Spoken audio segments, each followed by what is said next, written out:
کمپین تشکیل میدیم پول جمع کنیم دیگه ساسی آهنگ نخونه. چقدر کمک میکنید؟ من موافقم. دارو ندارم. من پول ندارم ولی یه کلیه سالم دارم در حد 9. حالا جدا از شوخی، ساسی آدمی که هیچ هنری نداره و به نظر من بهتره که حذفش کنه. خب عزیزان، رسیدیم به بخش معرفی حزب الله این هفتمون. حزب الله این هفتمون کسیه که بهش میگیم آقا واقعا دمت کرد.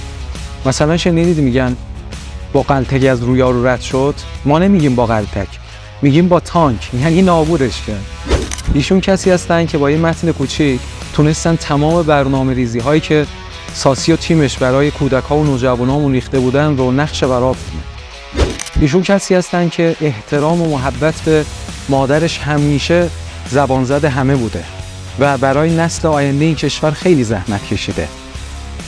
بله عزیزان، حزب الله این هفتمون آقای داریوش فرزیایی یا همون عمو پورنگ خودمون هستن.